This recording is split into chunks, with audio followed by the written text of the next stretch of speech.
안녕하십니까? 우리 성도님들 2주간 평안하셨나요? 네. 첫째 주는 장막보응에 때문에 빠졌고 지난주는 휴가라서 빠지고 2주 만에 뵙는 것 같습니다.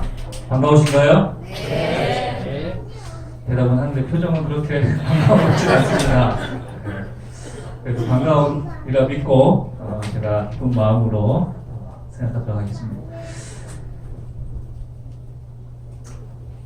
오늘 함께 나눌 말씀은 영원히 함께 하시는 하나님이라는 제목으로 성령 하나님에 대해서 말씀을 나누도록 하겠습니다. 오늘 성령 하나님의 신성에 대해서 그리고 어떤 분이신지에 대해서 말씀드리고 다음 시간에는 성령 충만함이 어떠한 것인지에 대해서 함께 말씀을 나누고자 합니다. 자, 성령에 관한 주제는 역사적으로나 또 우리 재림교회에 대해서도 늘 중요한 그런 쟁점이 되곤 했었습니다. 특히 몇 년 사이에 한국 재림교회 내에서도 성령 하나님을 부인하는 이 사람들이 생겨나게 되었고 또 적극적으로 그들의 사역을 하는 모습들을 보게 되었습니다. 우리 교회 내에서 성령을 부인하는 그런 집단들이 모여서 예배드리고 있는데 그분들이 만든 책 내용 중에 이런 내용이 있습니다. 성경 말씀에 의하면 경배를 받으시는 분은 신성의 두 분 아버지 하나님과 그분의 독생자밖에 없다. 성경 말씀에 하나님의 영, 그 성령이죠. 하나님의 영에 대하여 기록되었으나 말씀의 빛으로 볼 때 성령은 세 번째 하나님은 아니다. 하나님의 성령에 관한 성경의 증언은 하나님 자신의 신격과 존재의 핵심으로서 전지전능하시고 편재하신 하나님의 무엇이다? 속성이다. 이 삼위 하나님 중에 한 분이 아닌 하나님의 이 속성 중에 한 부분이다라고 말씀을 하고 이렇게 가르치고 있는 것입니다. 심지어 이렇게 가르치는 사람도 있습니다. 그리스도와 아버지의 영인 성령을 삼위일체 교리를 통해 독립된 개체의 성령 하나님이라는 실체로 만들고 경배하는 것은 옳지 않다. 성령 하나님은 삼위일체 교리를 통해 교회에 들어온 무엇이다? 사탄의 영이다. 깜짝 놀랐습니다. 성령을 사탄의 영으로서 가르치고 있는 그런 사람도 있습니다. 사탄의 영인 성령 하나님을 믿음으로 교회는 나는 저 구름 꼭대기에 올라가 가장 높으신 분처럼 되리라고 한 사탄을 경배하는 것이다. 아마 볶음국식으로 유명한 홍영선이라는 분을 들어보셨을 것입니다. 그분이 주장하는 내용입니다. 자, 이렇게 성령 또 이렇게 주장하기도 합니다. 재림교회 선구자들은 한결같이 삼위일체 반대론자들이었으며 심지어 화이트함의 자신도 삼위일체를 믿는 감리교회에서 나와서 재림교회에 입문함으로 삼위일체를 믿지 않았다. 선지자가 돌아가시고 난 후에 이단이란 편판이 두려워 천주교와 개신교의 정통 기둥 교리를 받아들임으로 그리 되었다라고 이렇게 주장하는 것입니다. 우리 재림교회의 초대 지도자들, 우리 선구자들, 심지어 화이트 여사도 이 삼위일체 교리를 부정하는 자라고 가르치고 있는 것입니다. 자, 이것이 사실일까요? 이 성령 하나님을 우리가 예배하고 또 하나님으로 믿으면 사탄을 숭배하는 일인가요? 아니죠. 아닌 줄 우리가 알고 있고 또 믿습니다.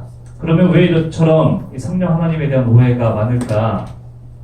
사도행전 52페이지에 이렇게 말씀합니다. 성령의 본질은 오묘이다. 사람들은 성령을 설명할 수 없는데 이는 주께서 인간들에게 성령을 나타내 보이지 않으셨기 때문이다. 사람들은 공상적인 견해를 가지고 성경 구절을 모아 거기에 인간적인 해석을 가할지 모르지만 그러한 견해를 받아들인다고 하여 교회가 튼튼해지는 않는다.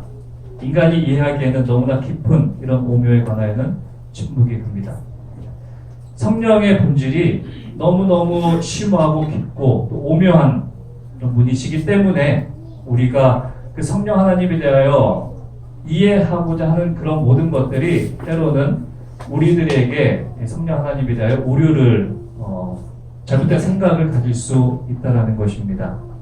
그래서 우리가 성령 하나님에 대해 알고자 할 때는 먼저 모든 것을 우리가 다 이해하고 알 수 있다라는 그런 자신감보다는 이 겸손하고 또 하나님께서 우리에게 지혜를 주시고자 하는 간절한 마음으로 이해하고 또 성령 하나님에 대하여 알아야 될 것입니다. 자, 그래서 우리는 하나님께서 우리에게 성령 하나님에 대하여 가르쳐 주신 것에 대하여 이 시간에 한번 감사하는 마음으로 또 겸손한 마음으로 공부하도록 하겠습니다. 자, 그럼 성령에 대해서 성경은 어떻게 언급하고 있는지에 대해서 먼저 한번 찾아보도록 하겠습니다. 우리가 잘 아는 말씀이죠. 사도행전 5장 3절에서 4절에 있는 말씀을 보시면 이 아나니아와 삽비라 이 부부가 하나님께 자신들의 소유물을 팔기로 하고 그것이 아까워서 재산 일부를 숨기는 장면이 나오는데요. 그 장면에서 이렇게 말씀합니다. 베드로가 이르되 아나니아야 어찌하여 사탄이 내 마음에 가득하여 내가 누구를 속이고 성령을 속였다라고 분명하게 말씀을 합니다. 땅과 얼마를 감추었느냐? 땅이 그대로 있을 때에는 내 땅이 아니며 판 후에도 내 마음대로 할 수 없더냐? 어찌하여 이 일을 내 마음에 두었느냐? 자, 성령이 속이는 일이 누구를 속이는 일인지에 대하여 이렇게 분명하게 말씀합니다. 다 같이 읽겠습니다. 사람에게 시작. 사람에게 거짓말하는 것이 아니요 하나님께로다. 성령을 속이는 것은 즉 누구를 속이는 것이다? 하나님을 속이는 것이다라고 분명하게 성령의 하나님이심을 말씀하고 있습니다. 우리 침례 공식이라고도 말하는 마태복음 28장 19절에서 어떻게 말씀합니까? 여러분 다 외우시는 말씀이죠? 한번 읽어보겠습니다. 시작. 그러므로 너희들 가서 모든 제자를 삼아 아버지와 아들과 성령의 이름으로 침례를 베풀고. 이 말씀 속에서도 분명히 성령 하나님을 삼위의 한 분으로서 분명히 소개하고 있음을 확인할 수가 있습니다. 자, 고린도후서 13장 13절을 사도적 축도라고 합니다. 사도적 축복이라고 하고 설교 예배가 끝나고 이 목사님의 축도를 이렇게 하죠. 같이 읽겠습니다. 시작. 주 예수 그리스도의 은혜와 하나님의 사랑과 성령의 교통하심이 너희와 함께 있으리라. 이 말씀 속에서도 분명하게 말씀하고 있습니다. 예수 그리스도 그리고 하나님, 성령 이 세 분의 함께하심을 통하여 이 하나님의 백성들을 축복하는 그런 모습을 우리가 보게 되는 것입니다. 이 신약 성경에 사도적 축도, 사도적 축복이 있다면 구약 성경에는 제사장의 축복이 있습니다. 민수기 6장 24절에서 26절 말씀인데요. 이 말씀도 한번 같이 읽어보겠습니다. 시작. 여호와는 내게 복을 주시고 너를 지키시기를 원하며 여호와는 그의 얼굴을 내게 비추사 은혜를 보시기를 원하며 여호와는 그 얼굴을 내게 향하여 비사 평강 주시기를 원하노라 할지니라. 이 말씀 속에 여호와가 몇 번 등장하고 있습니까? 3번 등장하고 있어요. 그래서 신학자들은 이 구약의 이 여호와 제사장의 축복에서 여호와가 3번 등장하는 것은 신약에서 성부, 성자, 성령이 이 등장하는 것과 일치한다라고 이렇게 이해를 하고 있습니다. 자, 이 외에도 성경 여러 군데에서는 삼위 하나님이 구별되어 나타나는 것을 볼 수가 있는데 이것을 다 우리가 지금 이 시간에 찾아볼 수는 없지만 이처럼 성경 자체가 성부, 성자, 성령 세 분을 하나님으로서 언급하고 있는 것을 우리가 분명히 말씀 속에서 확인할 수가 있는 것입니다. 또한 창세기 1장 1절 2절에서 이 성경은 처음부터 하나님을 이 단수가 아닌 복수로서 표현을 하고 있는데요. 우리가 한글 성경을 읽을 때는 그냥 하나님이지만 원어적으로는 태초에 하나님이 엘로힘이라는 단어를 사용하고 있습니다. 엘이라는 히브리어에서 엘이라는 것은 하나님이라는 뜻이에요. 근데 엘의 복수형이 뭐냐면 엘로힘입니다. 그래서 태초에 하나님들이라고 번역을 사실상 할 수가 있는 거죠. 그래서 태초에 하나님들이 천지를 창조하시니라 라고 말씀을 하고 있는 것입니다. 또 때부터 하나님께서는 한 분이 아닌 이 세 분의 사역을 통해서 이루어지고 있음을 말씀하고 있고 2절에서는 하나님의 영, 성령 하나님께서 수면 위를 운행하시는 이 모습을 통해서 성령 하나님이 창조 사역에 함께 하셨음을 우리에게 말씀해 주고 있는 것입니다. 자, 그리고 창세기 1장 26절에서도 어떻게 말씀하고 있습니까? 하나님이 이르시되 우리의 형상을 따라서, 만약에 하나님이 한 분이시라면 나의 형상을 따라서라고 말씀을 하셨을 텐데 여기서도 말씀하시기를 우리의 형상을 따라서 우리의 모양대로 우리가 사람을 만들고, 복수의 하나님을 분명하게 말씀해 주고 있습니다.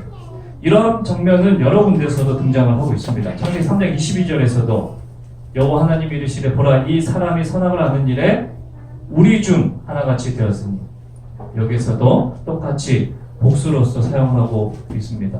또 창세기 11장 7절에서도 자 우리가 내려가서 바벨탑 사건 때 하신 말씀이죠. 우리가 내려가서 거기서 그들의 언어를 혼잡케 하여, 여기서도 분명히 이 세 분의 하나님을 상징하는 그런 단어를 사용하고 있습니다. 이사야에서도 똑같은 단어를 사용하고 있습니다. 내가 또 주의 목소리를 들으니 주께서 이르시되 내가 누구를 보내면 누가 우리를 위하여 갈고. 이러한 이 다양한 성경 말씀들을 통해서 하나님께서 한 분 단수로서 표현된 것이 아니라 복수로서 표현되고 있음을 확인할 수가 있습니다. 또 신명기 6장 4절에서 5절에 있는 말씀에 보시면 이스라엘아 들으라 우리 하나님 여호와는 오직 하나인 여호와시니 너는 마음을 다하고 성품을 다하여 힘을 다하여 내 하나님 여호와를 사랑하라 라고 말씀을 하고 있습니다. 오직 하나인 여호와시라고 말씀하셨습니다. 근데 여기서 하나라는 것은 히브리어로 에하드라는 단어를 사용하고 있습니다. 오직 하나, 에하드. 자, 그런데 이 에하드라는 단어는 좀 어려운 말로 복합 단일의 뜻을 가지고 있습니다. 자, 이 말은 개체가 하나라는 것이 아니라 여러 개체가 하나로 일체된다라는 뜻을 가지고 있습니다. 개체가 단순히 이 하나밖에 아니라 여러 개체가 하나로 일체된다라는 거예요. 이 말씀을, 이 단어를 쉽게 이해할 수 있는 성경 말씀이 바로 창세기 2장 24절입니다. 이러므로 남자가 부모를 떠나 그 아내와 연합하여 둘이 한 몸을 이룰지로다. 부부일심동체라는 말 많이 들어봤죠. 부부일심동체가 부부가 한 마음, 또 한 마음을 가진다라는 것을 말하는 것이지 부부가 결혼한다고 해서 그 몸이 하나가 된다는 것을 말하는 것이 아니지 않습니까? 그 뜻에서 이 말씀 속에서도 하고 있는 것입니다. 남자가 부모를 떠나 그 아내와 연합하여 둘이 한 몸을 이룰지로다. 여기서 몸이 하나가 아니라 그들의 마음이 하나라는 것을 의미하는 것입니다. 이 단어는 또 여러 군데에서도 사용이 됐는데 출애굽기 24장 3절에서도 이렇게 말씀합니다. 모세가 와서 여호와의 모든 말씀과 그 모든 율례를 백성에게 고하매 그들이 한 소리로 응답하여 가로되 여호와의 명하신 모든 말씀을 우리가 준행하리이다. 이 말씀에서 그들이 한 소리로 응답하여, 이 한이 바로 에하드라는 단어를 사용하고 있는 것입니다. 모세의 말씀을 듣고 그 말씀들을 이스라엘 백성들이 한 소리로 응답했다라고 했을 때 그 한 소리가 무엇입니까? 그들의 모든 마음을 합해서 한 목소리로 대답했다는 뜻이죠. 그들의 몸이 하나가 됐다는 것이 아닌 것입니다. 자, 그런데 이 하나라는 뜻을 가진 히브리어는 에하드라는 단어 말고 또 야히드라는 단어가 있습니다. 이 야히드는 절대 단위를 뜻하는 단어입니다.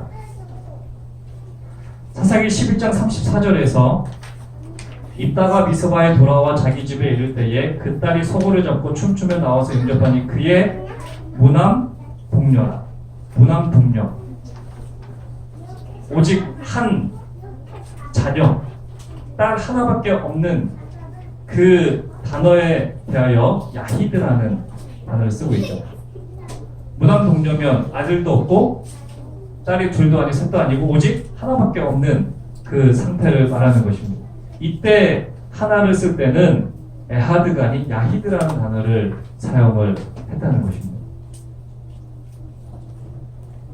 잠언 4장 3절에서 나도 내 아버지에게 아들이었었으며 내 어머니 보기에 유약한 외아들이었었노라.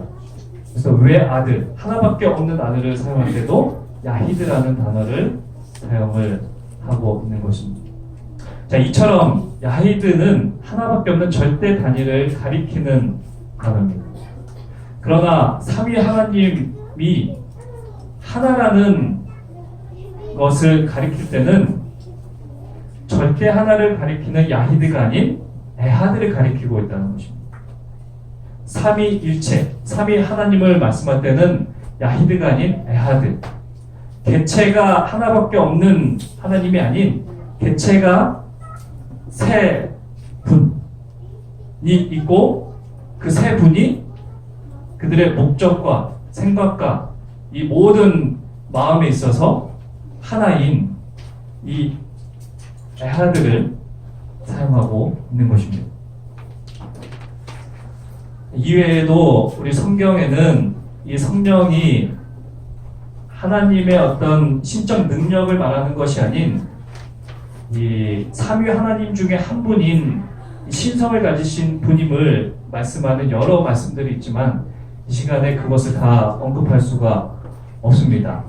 자, 그러면 이 삼위일체 성령을 하나님으로서 부인하는 사람들이 말하는 소위, 그래서 이 엘렌 G 화이트도 이 삼위일체를 부인했다라고 주장하는 사람들의 주장이 맞는가라는 것을 찾아볼 때에 엘렌 화이트이 삼위일체에 대해서 어떻게 생각을 했고 그래서 어떻게 표현을 했는지를 몇 군데 찾아보면 이렇습니다. 원고 66페이지에 보면 이렇게 기록을 하고 있습니다. 하나님께서는 하나의 개성을 가지고 계신 것과 마찬가지로 하나의 개성을 가지고 계신 성령께서는 이런 근거를 통하여 일하신다는 사실을 우리는 깨달아야 할 필요가 있다. 네. 이 말씀 속에서 하나님께서 하나의 개성을 가지고 계신 것처럼 하나의 개체를 가지고 계신 것처럼 성령 하나님도 하나의 개체를 가지신 분임을 엘렌 화이트는 언급하고 있습니다. 또 이렇게 언급했습니다. 성부, 성자, 성령은 무한한 능력에 전지하신 분들로서 하나님과 진실로 언약 관계에 들어가는 자들을 받아 주신다. 성부, 성자, 성령, 무한한 능력에 전지하신 분.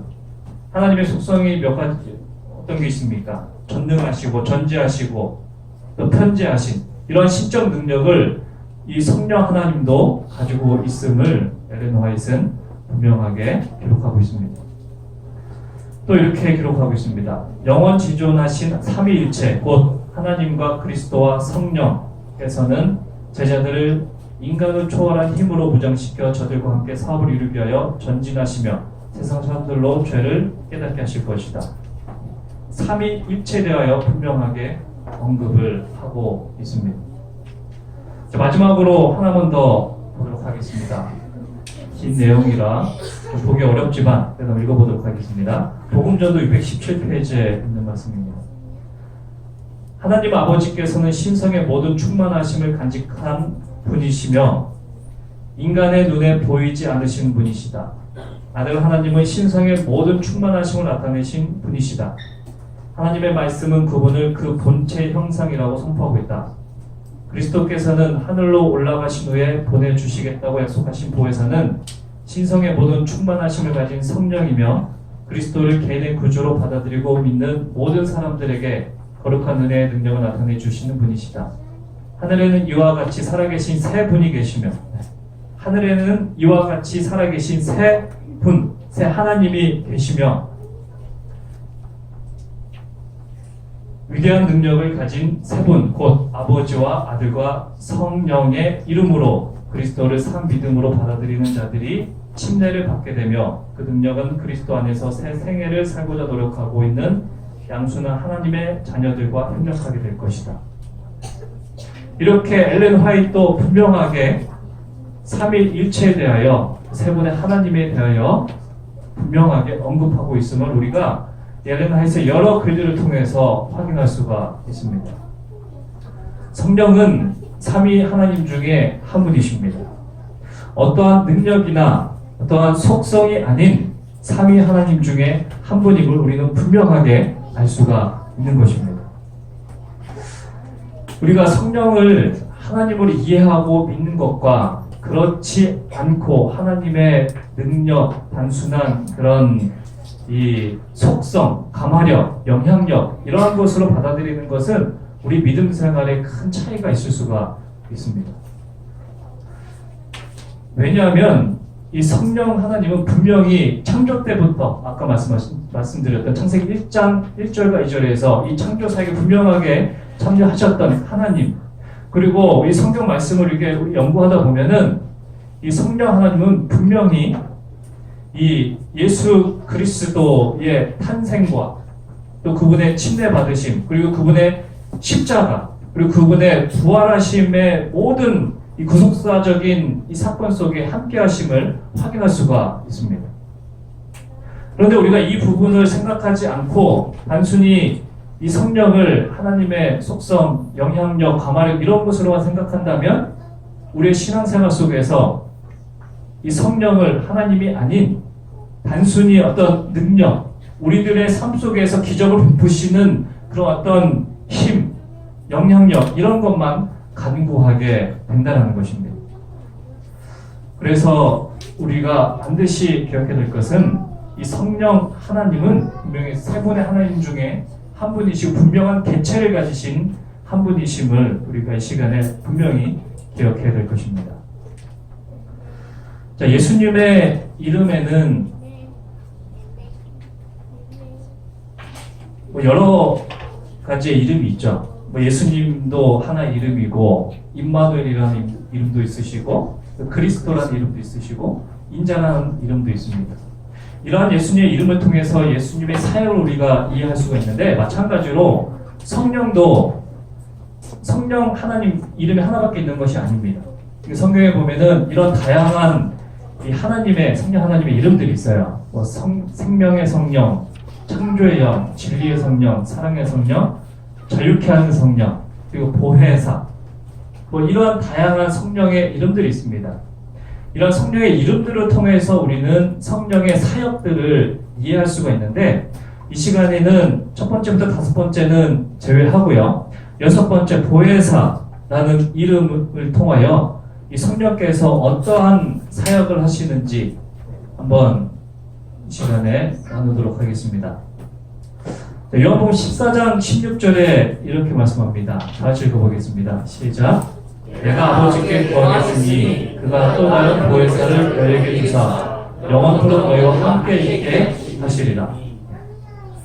또 다른 보혜사를 너희에게 주사 영원토록 우리와 함께 하시겠다라고 말씀을 하셨습니다. 이런 약속을 하나님께서 우리에게 해주셨어요.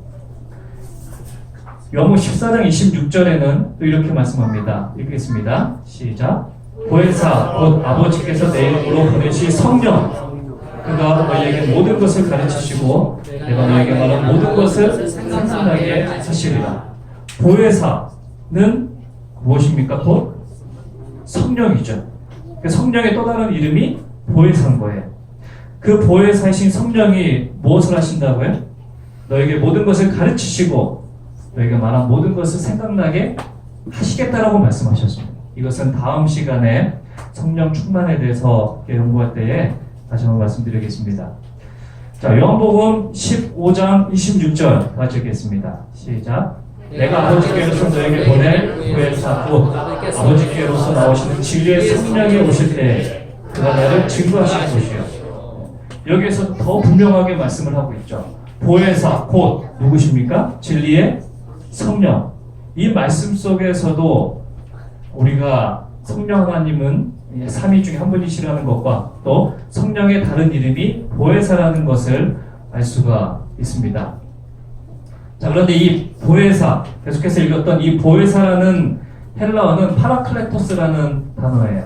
아마 설교를 통해서 많이 들어보셨을 것입니다. 파라클레토스라는 헬라어 단어를 사용하고 있는데, 이 파라라는 것은 곁에라는 전치사예요. 곁에. 그리고 클레토스는 부름받은 자라는 형용사를 사용하고 있습니다.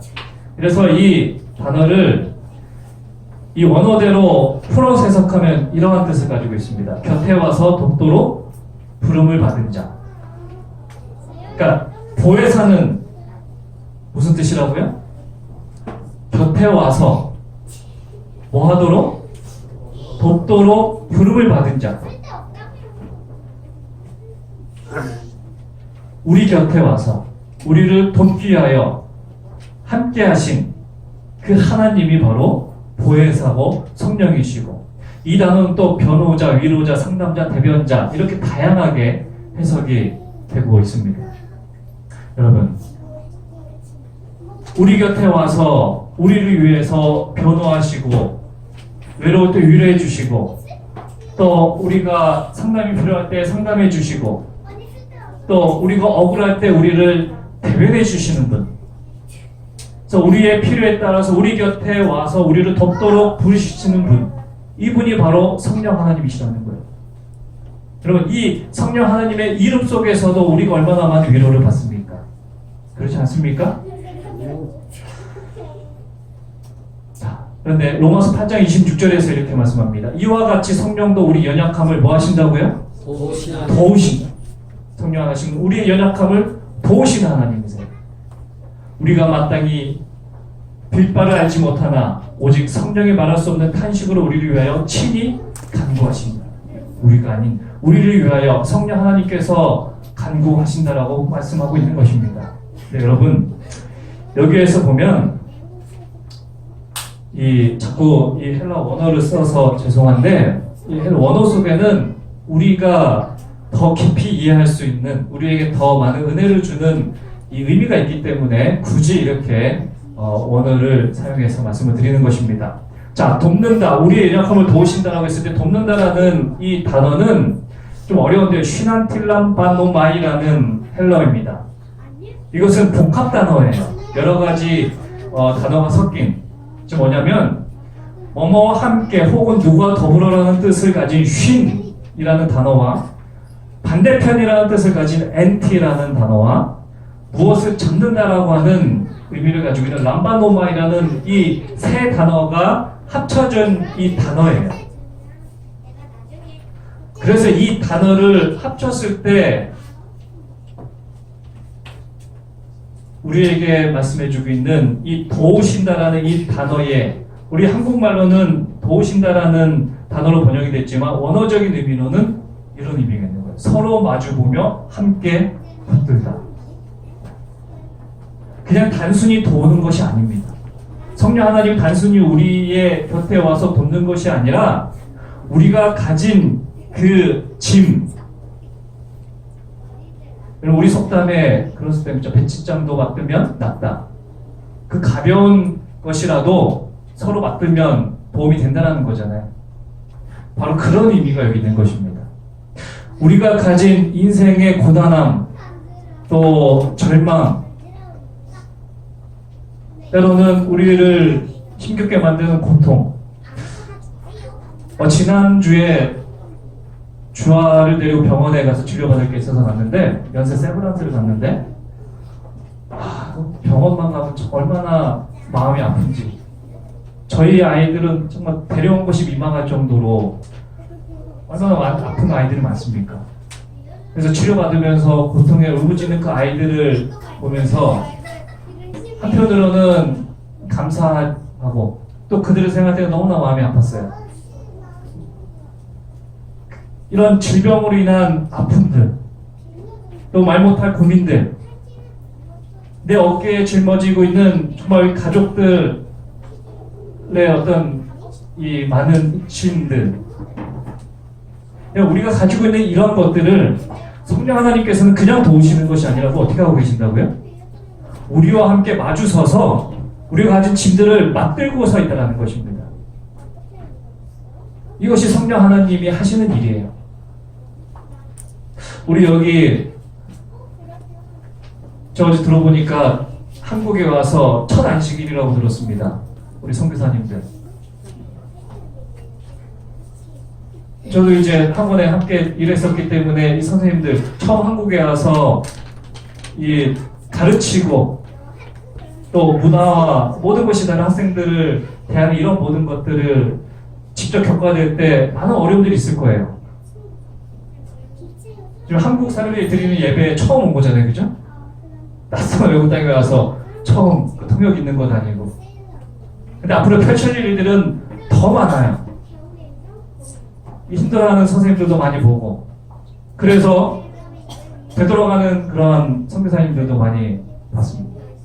근데 우리 선교사님들이 앞으로 만나게 될 모든 어려움, 우리 힘든 일, 이런 일들에 대해 우리 성령 하나님께서 어떻게 하신다고 했습니까? 그냥 혼자 그것을 이겨내라고 나비로드는 것이 아니라 그 힘든 일, 어려운 일을 함께 맞잡고 이겨낼 수 있도록 우리와 함께 하시고 우리에게 힘을 주신다는 거예요. 그리고 성령 하나님이 우리에게 초월적인 힘을 주셔서 어려움으로부터 순간에 그냥 기적처럼 사라지게 하는 그런 하나님이 아니라, 비록 그것이 견디기 힘들고 어렵지만, 비록 고통스럽지만 그것을 우리가 믿음으로 이겨낼 수 있도록 우리와 함께 손을 맞잡고 그래서 이겨내도록 함께 하신다는 것입니다. 이분이 바로 성령 하나님이세요. 교회증은 8권 21페이지 22페이지 이렇게 말씀합니다. 이것이 우리가 능력을 받을 수 있는 수단임에도 불구하고 왜 우리는 성령의 선물에 줄이고 목말라 하지 않는가? 여기 영어에 보면 더 와닿아요. Why do we not hunger? 왜 배고파하지 않는가? 왜 갈급하지 않는가? 배고프면 우리가 음식을 찾잖아요, 그죠? 갈급하잖아요.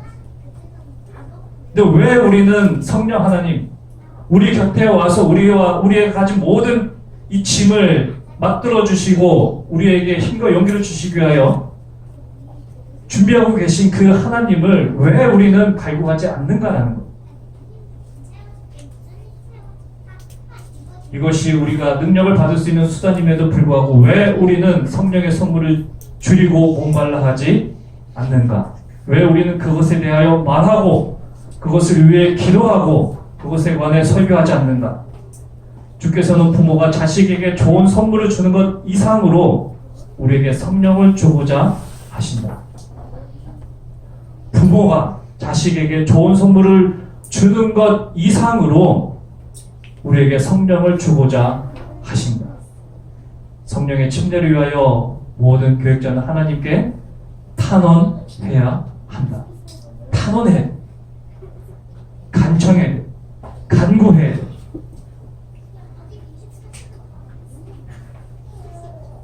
그래서 우리의 삶 속에서 우리의 이 삶을 억누르고 또 하나님을 향한 우리의 마음을 이 세상의 어떤 다른 방법을 찾는 것이 아니라 바로 성령 하나님, 보혜사, 우리의 곁에 있도록 부름받은 자, 그 곁에서 우리의 모든 짐을 함께 들고 있는 성령 하나님께 간구해야 된다는 것입니다.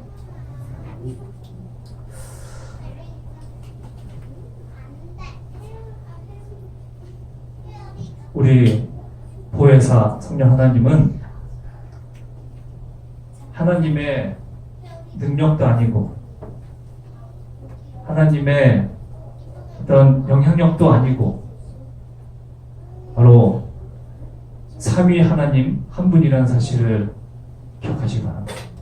창조부터 구속사 그리고 예수님의 부활 그리고 영원히 우리와 함께 하시기로 약속하신 성령 하나님, 이 하나님을 반드시 기억하시고 또 그 하나님께서 언제나 우리 곁에 와서 우리를 돕기 위하여 기다리고 계신다는 사실을 기억하시기를 바라면서 오늘 말씀 마치겠습니다.